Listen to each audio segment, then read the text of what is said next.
Welcome everyone to this town hall.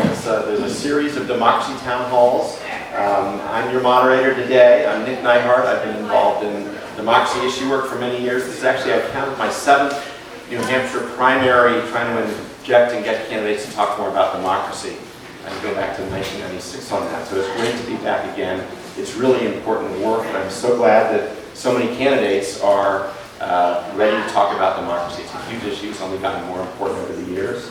And I'm especially happy today. Actually, let me just mention the groups that are co-sponsoring this. The 2 lead groups that are doing this are Open Democracy Action and Equal Citizens. But it's also sponsored by New Hampshire Independent Voters, New Hampshire Labor News, New Hampshire Ranked Choice Voting, Fix It America, the Committee for Ranked Choice Voting, New Hampshire Voters Restoring Democracy, the Stamp Stampede, American Promise, the Unitarian Universalist Action of New Hampshire, Fair Vote, Take Back Our Republic, Protect Democracy, and Common Cause. So let's give the groups that are sponsoring.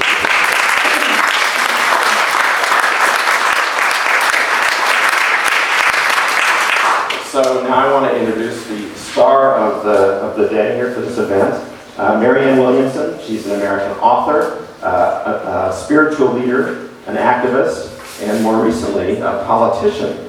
She's written 13 books, including 4 that are on the bestseller list, but she's here today to talk about democracy.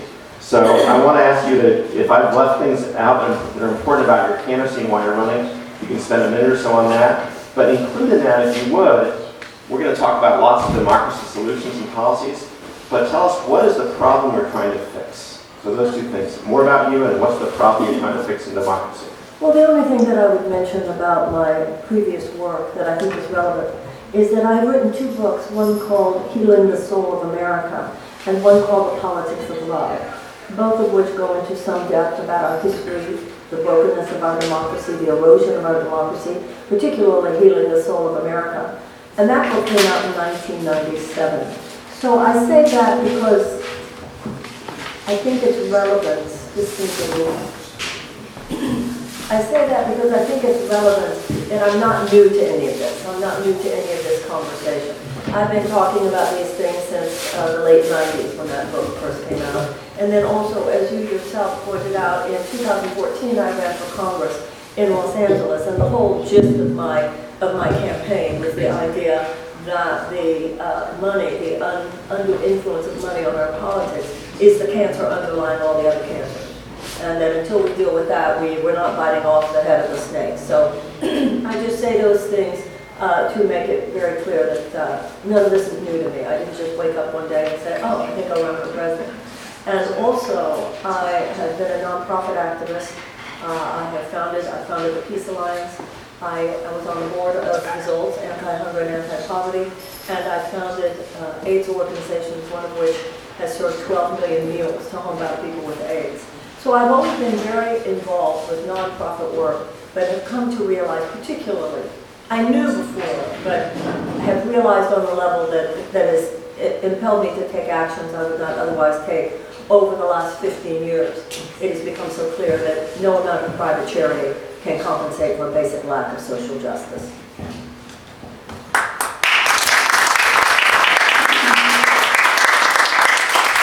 So let me just say a word about the format. I'm going to ask a series of questions, and then at about 1:30, about 2:30, we're going to turn and take questions from the audience. Adam Eichen is right back there with index cards, and he can collect them, and he'll keep track of the questions that come from the audience. And you asked me, what is the problem we're trying to fix? Okay.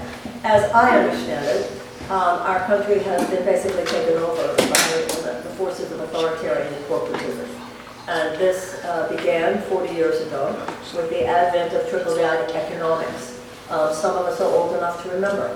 It all started in 1980. It was Reagan. It was this whole Milton Friedman's articulation of trickle-down economics, for anyone here who perhaps might not know, was the idea that if corporations had only fiduciary responsibility to their own stockholders, and if this was unfettered by any kind of government interference or regulation, that their only responsibility was that stockholder short-term profits, that even if that was at the expense of the worker, which it by necessity would be, even if it was at the expense of the environment, even if it was the expense of the community, that was good, we were told, because all that money would be used towards job creation, and all that money would trickle down, and it would lift all boats.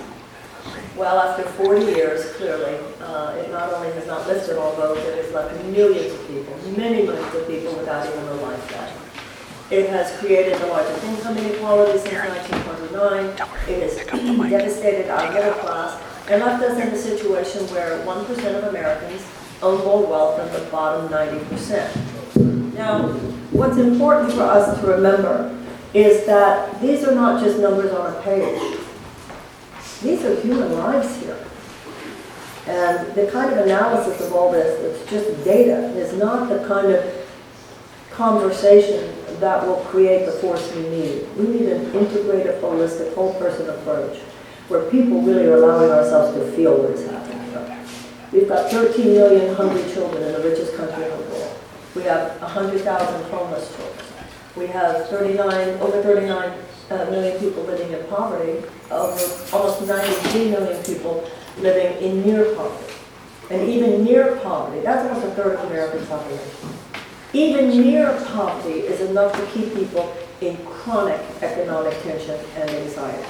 Millions of people living every single day, not knowing what will happen if they get sick, not knowing what will happen if their children get sick, not knowing how they will send their children to college, not knowing how they will get out from under these college loans, and all the time knowing that for all intents and purposes, the government doesn't care.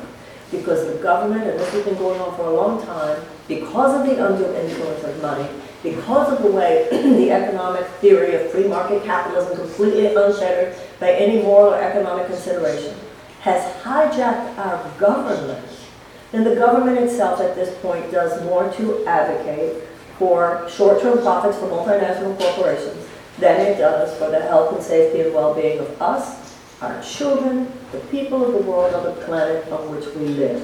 A government of the people, by the people, for the people is a government of a few of the people, by a few of the people, for a few of the people. We have basically reverted from a functioning democracy to a functioning corporate aristocracy.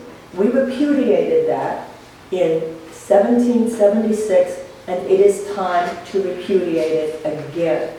The situation, however, is so entrenched, it will take nothing short of a non-violent revolution to do this. Tweaking a policy here, tweaking a policy there, incremental change here, incremental change there, will not bring forth the fundamental pattern disruption of our economic, social, and political realities that at this point are eroding our democracy and could spell absolute catastrophe, not only for our country, but for the human race. Okay.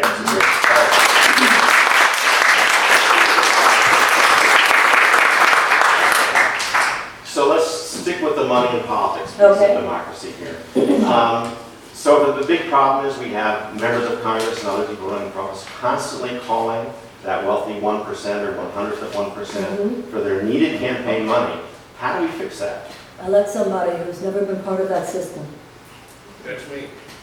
I let somebody who has no part of it, has never taken in it, has no connection to it, and has no vested interest in saying anything other than the radical truth-telling that is necessary to turn these things around.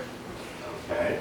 And what other policy changes do you want Congress to pass so candidates are not in that position? Well, first In addition of to all, leadership. yeah. I'm sorry, what's the In last? addition to your leadership as president. Can you hold the mic just a little I'm closer? sorry. First of all, as everybody here is well aware, with the current makeup of the Supreme Court, we're not going to be able to overturn Citizens United anytime soon. But the president can, which I would, and I think some of the other Democrats would, I'm sure Bernie would, for instance. One of my first acts would be to submit legislation to establish public funding for federal campaigns, and you, Nick, and others deserve kudos for all the ways that this has been happening on the state level. We need to turn public funding. We need to see the same thing, and I think that this can happen, and this will happen if we exert the kind of effort that we're doing here today. What happened with gay marriage What is happening now with the legalization of marijuana? You can feel it when something begins, a conversation begins to reach a critical mass. You have enough states that start to go there, and ultimately you can feel that we're at least on the way to the dominoes falling. And that's what will happen here. And also, ultimately, we need that constitutional amendment to establish public funding for political campaigns. I have some consternation there because the Koch brothers and people like that would also like some constitutional conventions to do their dirty work. So we want to be real careful with that one. But you and others have certainly paved the way for ways that we can do this legislatively on the state and the federal level. At the state level, there have been a variety of models tried. So in Seattle, for instance, they have democracy vouchers.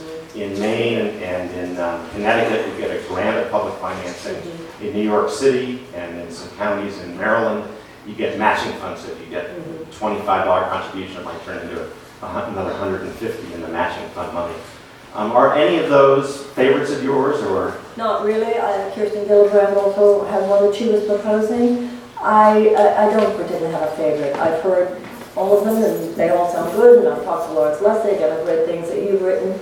To me, I'm more concerned with the overall notion and the awakening of the American people to the realization that our government has been hijacked by corporate money and that we must take it back.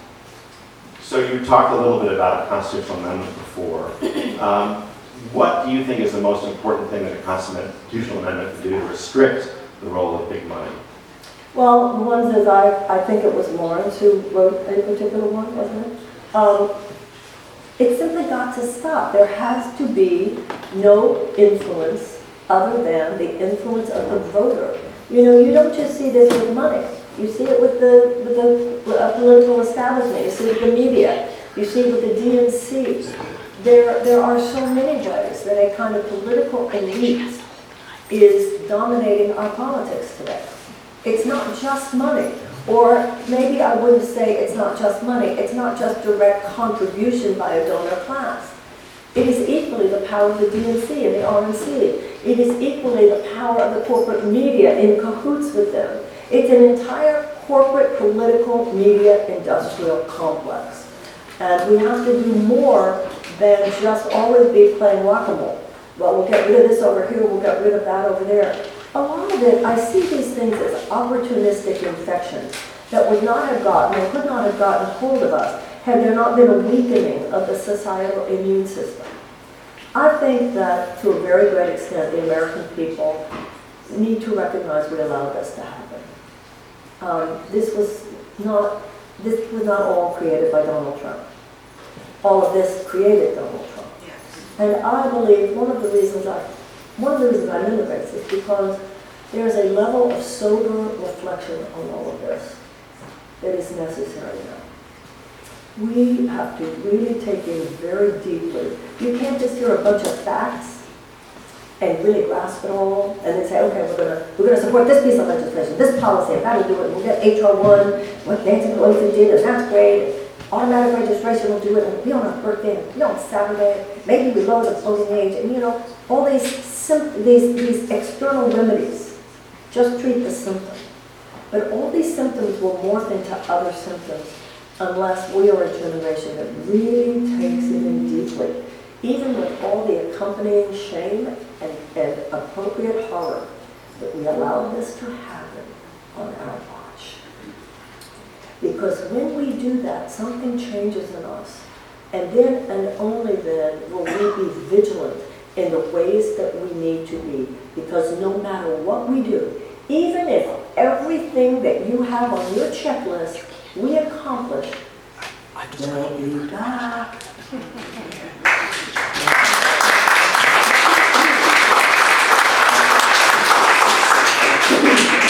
Yeah. Would it be better? Okay, now we go.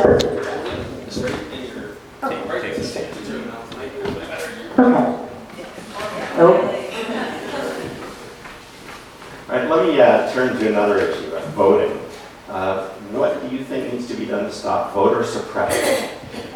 Well, we all, you know, it's time every American needs to read up on our American history right now. Go get yourself one of those American History for Dummy books, if nothing else. So in 1965, Congress passed the Voting Rights Act. And the Voting Rights Act, of course, at that time was mainly focused on ensuring equal access at the polls for black people, and which of course is now covered everywhere. It did cover everywhere. So in 2013, the John Roberts-led Supreme Court started chipping away at the Voting Rights Act. And it's very interesting. Go read Ruth Bader Ginsburg's dissent. Because this is what she said. Because one of the things John Roberts said was, oh, the South is different now. In many ways it is, but where he was coming from was very cynical. So Ruth Bader Ginsburg said this. Okay, let me get this. So it was raining, and we built an umbrella. And it was a really good umbrella. And nobody's been getting wet. So you're saying that because nobody's getting wet, obviously we don't need the umbrella anymore. She said, you're going to take down the umbrella, you're putting holes in the umbrella, we'll get wet again. And that's exactly what happened. And what they did with those voter suppression efforts is exactly what they're doing now with the Roe v. Wade anti-choice laws. They're called trigger laws, where in state after state after state, they pass these laws that they know are unconstitutional, that they knew were unconstitutional and would not pass as long as the Voting Rights Act was in its original form. They had enough of them, knowing they couldn't pass yet, and then as soon as that Supreme Court decision was made, they all went into effect, and all of a sudden, we've got voter suppression effort all over the country. So let me ask you another question about voting. You said publicly that you support reducing the voting age to 16. Can you tell us more about that? I think I play around 16, 17, but let's go back a little bit on the other. Because it relates to the first thing I was talking about the awakening of the American people. No matter what we do about voter suppression, we've got to deal with the underlying political issue that not enough people feel that their votes count, and we've got to deal with the underlying political issue, which is that in so many cases, they're right. So let me go back to what a president... So hold on just a moment, which is to say that there's nothing a shameless, narcissistic president can do, there's nothing Cambridge Analytica can do, there's nothing that Russians, if Russians are involved, can do. There's nothing any of those anti-democratic forces can do that will be able to stand as long as enough of us vote. But it has to be not only voter protection, it's also got to be a reformed and transformed politics so that we're really laying it down and really telling the truth so that millions of people who now feel that the only way they can resist is by not participating come to feel that maybe, just maybe, there's hope after all. So let me follow this thread just a little bit.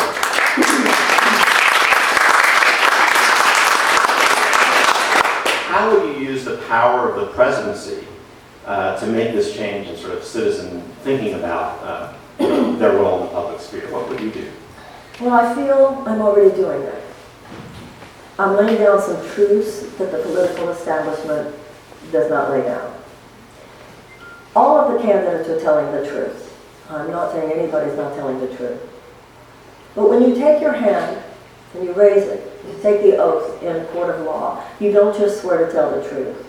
You take an oath to tell the truth and the whole truth and nothing but the truth.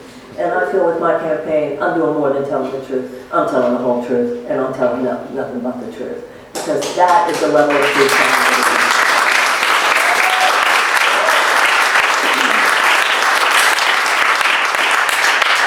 So let's go back to the 16-year-old. 16 and 17. Listen, you and I don't go to work worried that there might be a mass shooting today. Oh, yeah, some guys. Well, so not like kids do. Not like kids do. Children have something on their minds every day at school that most of us do not have on our minds every day at work. You and I, well, there are some young people here. I know for myself, 40 years from now, I'm going to be in some other realm of existence. But a 17-year-old is going to be living what is still considered, a vigorous midlife. So I think, first of all, they deserve to have more of a say. Gun issues alone is an example. But I also believe that young people today, I don't hear a 17-year-old today part of a larger need that we're going to have to restore our democracy. And none of it's going to happen in a year, none of it's going to happen in 4 years. I don't think any of it's going to all happen in 8 years. But the more we make these efforts, the more we realize that that's what it takes to do something this huge. We're going to keep at it, we're going to keep at it, we're going to have some wins, we're going to have some losses. But I look at a room like this, and I'm particularly interested in the young people who I know will be in the game and also will carry it forward, and some of it which will not be completed in terms of actualization during our time, it will be theirs to deal with even if it's 15 or 20 years from now. What is gerrymandering? So gerrymandering is a process by which the district lines, let's say for a state legislature, are drawn. And if you draw they talk about cracking and packing, if you draw the lines so that all the people of your party are spread out across the state, and you concentrate this in the districts of your opponent's party so that there are 90% of the people are in that particular district, you can actually make it work so that the majority of seats are won by the party that doesn't win the majority of votes. And they use a lot of computer methods to draw the district lines based on voting patterns, and it separates communities into chunks into different districts. And it's resulted in some states where two-thirds or three-quarters of the elected officials represent one party, even though the party vote is around 50-50 in that state. North Carolina is a big example. Well, you know, when you look at a map and you see the districts, you notice they're really weird, funny shapes. That's why. That's why. And both parties do it. And it's also why state elections are so important, because it's the state governments and the state parties. So you could have, like Nick is saying, you could have a very Democratic district, but because the Republicans are in charge of that state house, they got to draw the lines, so they're able to get a Republican congressman from a district, which actually, if you just had one big square, is mainly Democrat. So one of the solutions to that has been to have states establish independent redistricting commissions, so it's not the politicians doing the redistricting. Would you support those efforts? Absolutely. All right. Remember who you're talking to here. Let me ask another. No, I think it should be all left to the political establishment. They do such a good job. There you go. There's the argument. So ranked choice voting. Yeah. I think it would be great. Great for me, I think. Do people know what ranked choice voting is? Just Explain it. all right. So just quickly, let's say there are 3 candidates in a race, and there are 2 that are neck and neck. And they're each running in the polls at 46, 47%. And you support a candidate because they are the best person aligned on your issues, and they're drawing around 10%, right? So you think, geez, and you have a favorite among the front runners. You think, do I vote for the person who best reflects my views, or do I vote for my second choice? But then I'm not voting for the person I feel like, but if I vote for the person I like the best, I don't have any voice in those top 2. So what ranked choice voting does is when you go in and vote, you rank the candidates in order. And if your candidate finishes last, so in this model, if your candidate finishes third, you've named your second choice. And if neither of those first 2 got a majority, your vote is added to the person who you designated your second choice. So that way, your voice is taken into account, even if you didn't vote for one of the top candidates. And we just saw this happen in the neighboring state of Maine, which adopted this proposal. And so due to ranked choice voting, a candidate finished just under the first place finisher, but they both finished in the mid-40s. That candidate, because the vast majority of other votes for the the third and fourth candidates went for him. So at the end of the day, he was elected with a majority of votes. And so that changed the congressional result. And no one felt by voting for their favorite candidate who wasn't going to win that they were throwing away their vote. So that's the basic idea. Yeah, like I said, I think it's I think it's easier. If you have 3 candidates, Yeah. and 2 are 46%, and then the other candidate isn't, well, why would he, if the other 2 got voted down, get their percentage of the vote and win? They don't get their percentage. Each person can mark down who their second choice is, so the voter's second choice gets counted, not the Yeah, but other if candidate. it's president, you don't get a second choice. Well, that's what we're saying. We don't have right choice. Right, or you could have it in a primary, for example. I actually wanted to ask you, if ranked choice voting was in effect for the presidential primaries, would that change the way you campaign or the way the campaign operates? It wouldn't change the way I campaign. I think it would be very good for a candidate like me. I'm quote unquote outside the box at a time when I believe the only place to be is outside the box, given that the box is so toxic. But I also understand that I'm a candidacy that it takes people more time to think about. You are in an early primary state. You have a lot to think about. You have a lot of really good candidates. You're doing your due diligence. In this election, more than in any election in our lifetime, the decision is so consequential. And you have to think about two things that are always separate, but never as separate as they are now. Number one, what direction do I want America to go? Number two, who will has the best chance of defeating Trump?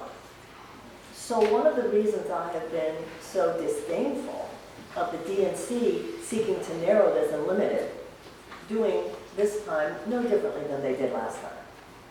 This time it had to be her. We know they put their finger on the scale. This time, okay, it has to be one of those 5 or 6.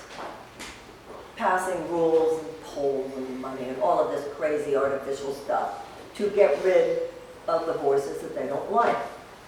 Now, one of the reasons this to me is undemocratic. The people who should be narrowing the field are not the DNC.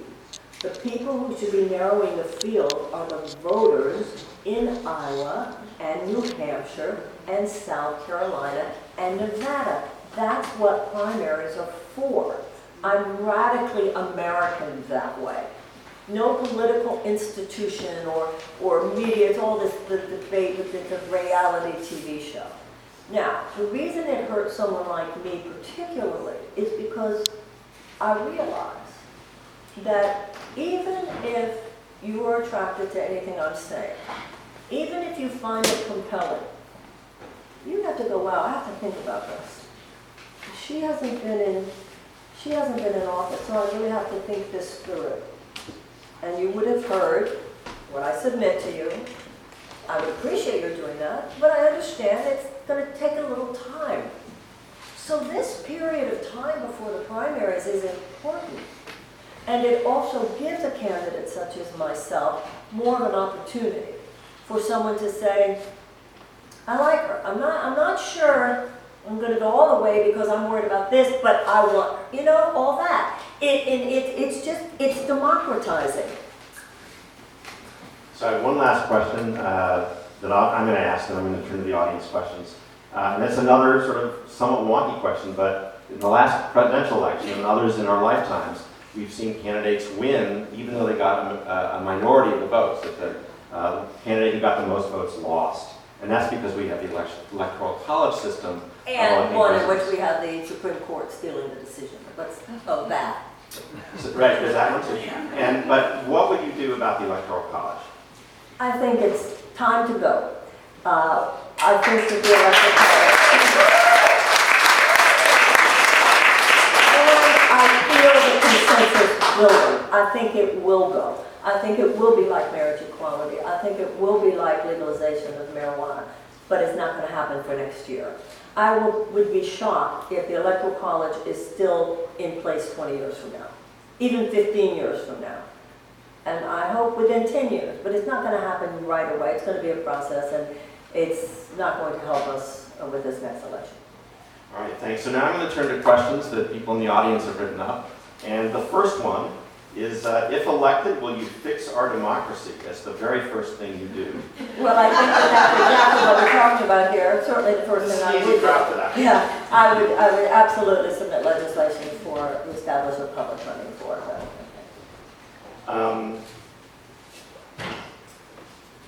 So you support same-day registration? In other Yes, words. absolutely. There should be nothing blocking the right of an American citizen to vote. Period. Full stop.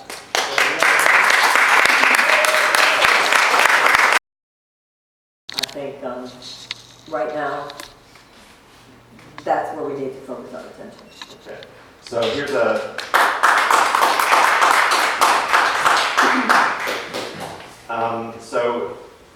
do people here know about the National Popular Vote Compact? It's a way of abolishing the electoral college.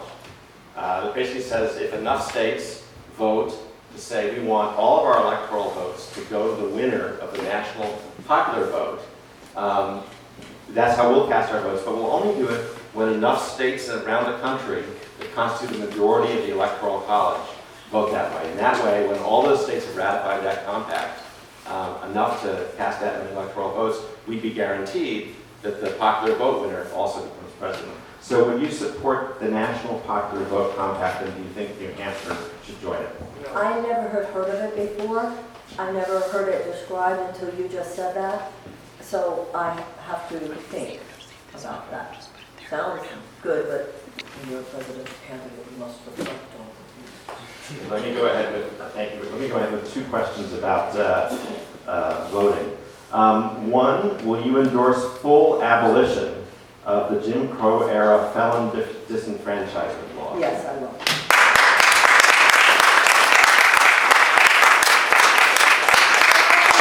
There's a principle of justice there. When you've paid your dues to society, you have paid your dues to society. That's an important principle of justice, number one. And number two, it is in society's best interest that someone who has served their time and then is released from prison has every psychological and emotional as well as material permission, sense of permission to reintegrate to the society and be the kind of citizen that contributes to the community. Everybody wins. Once your punishment is over, your punishment is over. So as president, which you would be doing. If I can just, I got a stack of questions for folks in the audience. This goes with what she just described. Okay, go ahead. Well, So as president, what you're gonna do is, if someone comes in, kills my family, which hasn't been done, but if that happens, then what you're saying is he should go to prison, but he shouldn't be put to death? Oh, that was not a question about... no, we weren't I asking mean, that. that goes to what she's saying. I don't think so. So let me ask the other voting question. Here's a question from the audience. Will you denounce our president's lies about the existence of voter fraud? You know what they told me to say in South Carolina? Oh, bless his heart. We have 0.00001% of evidence of voter fraud. That's just one of their propagandistic machinations intended to mislead the American people. So let me ask 2 follow-ups to things we were talking about before. One is, what would be the specific steps you would take as president, actions you would take to reverse Citizens United? Well, once again, my favorite action would be, if I could have anything, there are a few Supreme Court justices who would just magically decide to resign. That would be my favorite. If I had all these opportunities to appoint progressive judges, and then I would know we could overturn it. That's not going to happen. The two channels, of course, have to do with legislation, which I would certainly submit and propose, and also a conversation around a constitutional amendment, and also giving support to, in any way possible, to the local efforts, such as people promulgated by people like yourself. There is a lot of bullet pulpit power in that one as well. And this is also along those lines. We've talked about in states using independent redistricting commissions to stop gerrymandering. Would you support a federal mandate requiring states to do that? I would love that if it's legal. I've not heard that suggested before as a possibility, because states are in charge of voting, so I'm not sure that could actually be done. I'm not sure that could be done. That sounds like probably encroachment on states there. Yes, But it can. could it be done? Yep, Congress has the right to regulate congressional elections, state has the right to regulate state elections. Congress can do that. For federal campaign. For Okay? congressional elections. Then yes, I will. Adam Eichen from Equal Citizens there. You know something about this. So thank you. And that would only be obviously for federal elections. Good, yes, I will. But then, wait a minute, how do you do that? How do you do that? It's in HR1. Because but for federal elections, gerrymandering is not an issue No, anyway. for congressional elections, the Oh. congressional districts Okay, are gerrymandered. excellent, okay, I get that, thank you. Thank you. Okay, since you're running in the primary right now, we're here in New Hampshire, would you support a single national primary day for the presidential race? What would be the purpose of that? Yes? This person who asked. So to allow people in California they don't vote in the primary until June, Oh, Maybe I see their that there would be candidate none of this. gets eliminated by March. You know, I have to think about that. Let me tell you why. There's something profound about what we're doing here.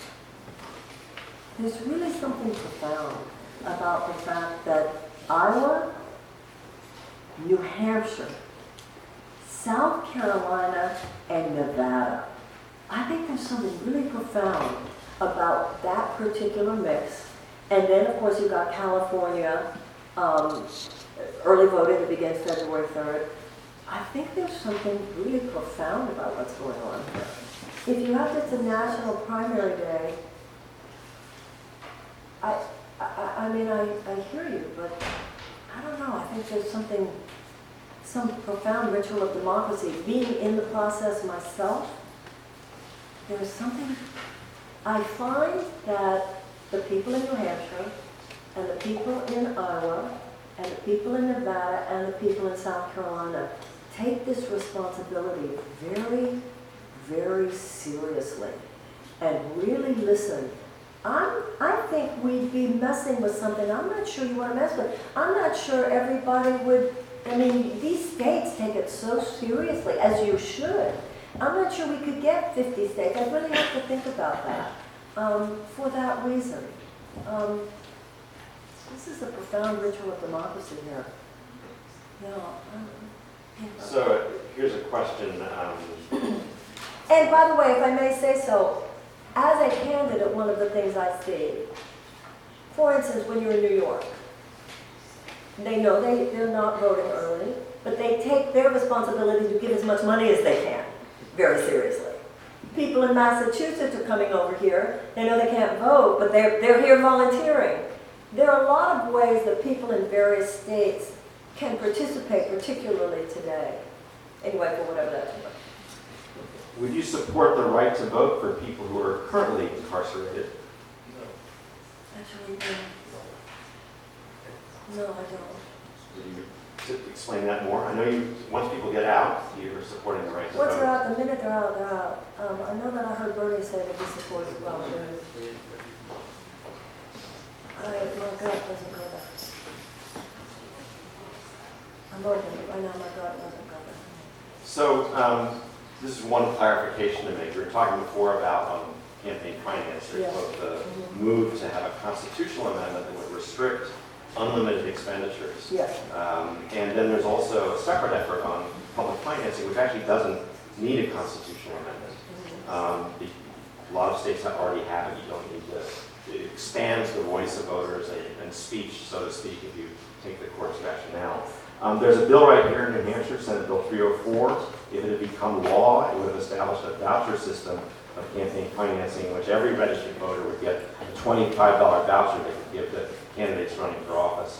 Can you tell me the specific benefits of the different kinds of any of the public financing laws? I like things that actually take away the capacity of corporations to do their dastardly deeds.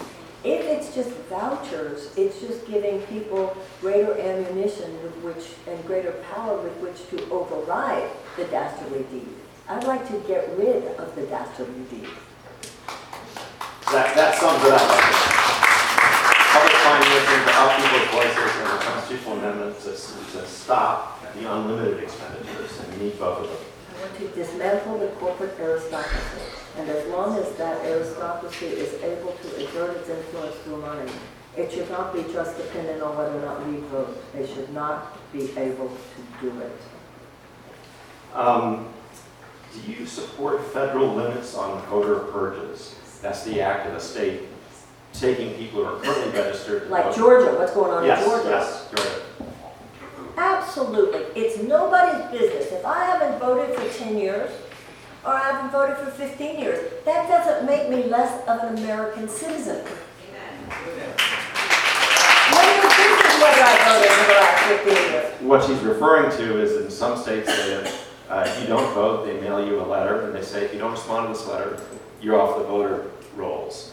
And so if you miss that piece of mail or don't return it, when you go to vote, you won't be able to. And Georgia just recently took, I think, a couple 100,000 people off the voter rolls because they didn't respond to that piece of mail. And so the question is, you know. That's voter suppression, I'm sorry.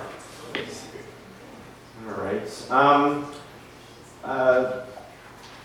Here's a question. Will you commit to using your campaign infrastructure if you don't win the nomination to advance the democracy movement? Oh, yes. I mean, this is a movement I've been interested in before I was running for president. And as you, I think we even discussed, my 2014 congressional race had this as the main platform. The undue influence of money, specifically corporate money on our politics, was the main platform that I ran on in 2014. So this is one of the issues that has been close to my heart and very much central to my activism before I ran for president, and will continue to be until the problem's fixed. I'm going to ask a question similar to sort of the voter suppression or the gerrymandering, which is stopping majorities of people from having their will heard electorally. And this is a little more obscure, but the census and the counting of the census is also linked, because how do you apportion districts evenly unless you know how many people are in each one? So it goes to the question of the census, which do we count everyone or not? And so what would you do to make sure we have a fair Of course, census? this whole census thing is just one more way. You know, my father used to say, little sister, just remember, the bastards are always at the door. And I think one of the things that we've all awakened to is the need to be vigilant. These forces, the anti-democratic forces, they are vigilant. They are vigilant. And that's why we must not only build our immune system to always make sure that we ourselves are doing what we can to shore up our democracy, but we also must be sophisticated and mature enough to know that there are likely to be any manner of effort at any given moment to limit democracy. Democracy is a radical concept.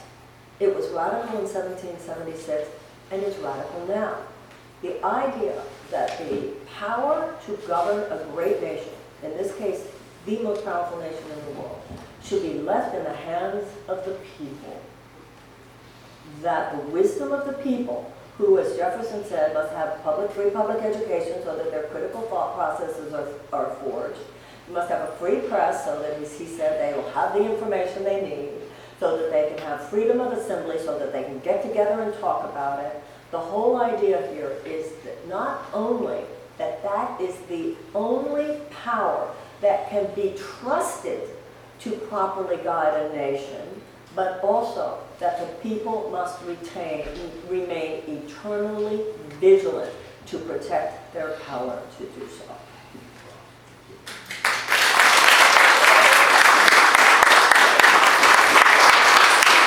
Here's a question, goes directly to the question of power, but at the other end. As president, what legislation would you support to prevent abuse of presidential power and ensure that no president is above the law? Well, you know, this is going to be an interesting time when this president is no longer in the White House. There is going to be, we have seen things that we never thought we would see. He has abused, he has crossed lines that no one in our past ever thought we had to draw, because we couldn't imagine a president who would ever walk past them. We never imagined an ethical president on this level. We never imagined a genuinely, completely undemocratic president. We never imagined a president who clearly has no visceral taste for democracy. So we're going to have an issue on our hands, because I do think that there will be a kind of knee-jerk effort when this man is gone from the White House to limit presidential power and authority beyond what we might even totally want. So it'll be a conversation. It'll be an important conversation. And we'll have to find that golden mean. It'll be a big conversation in the culture. I'm sure the current president, hopefully myself, but whomever it is, will certainly have feelings about it. I think in some situations we've definitely seen even things like how close he is to the nuclear trigger is an example. Ted Lieu trying to pass a law that it would take more than, because the way it is now, the president says drop a nuke, you drop a nuke. Now I personally believe, I have to believe, and I do believe, that there are people within our security establishment who would not necessarily allow that to happen. But we can't just count on that. So some things I think we look at and we go, wow, there needs to be a rule about that. Other things we'll have to discuss as a society. Should there actually be a rule, or should we just be more careful who we elect president? I don't know. There'll be a big conversation. And I'm sure I'll be part of that conversation whether I'm president or not. I'm sure I'll have some things to say.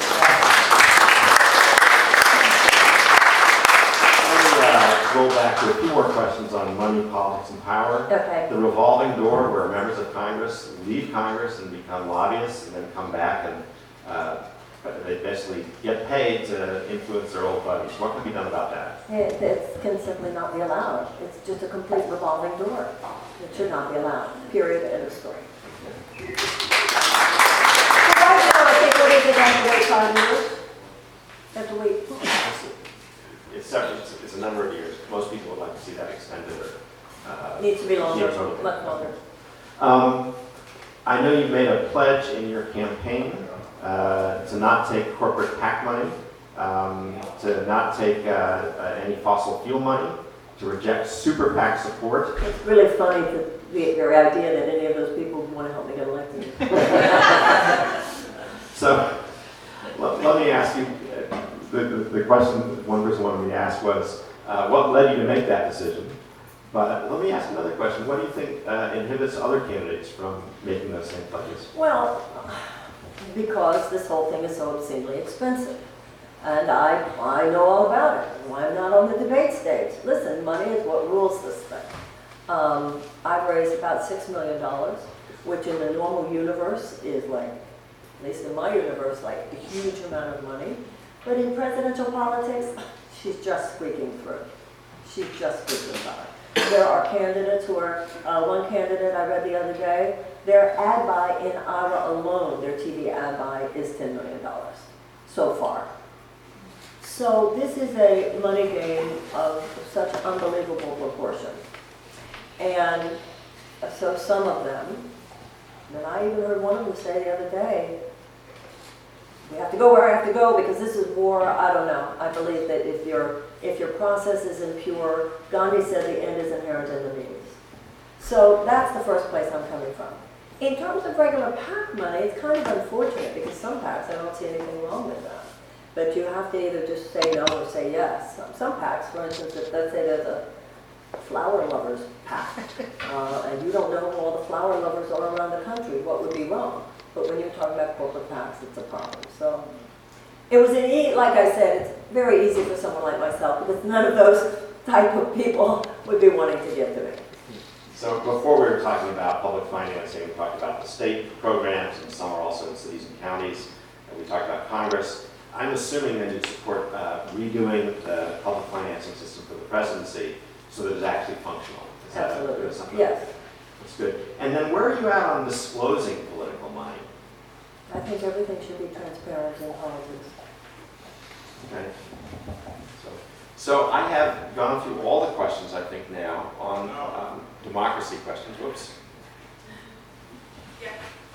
Now you get to do it yourself. Right. So if there are Stand people in the up, audience, use your voice, there are talk some loud. questions on things that are unrelated to democracy. So I want to first see if there are other questions on democracy. If you want to ask them later. We covered that.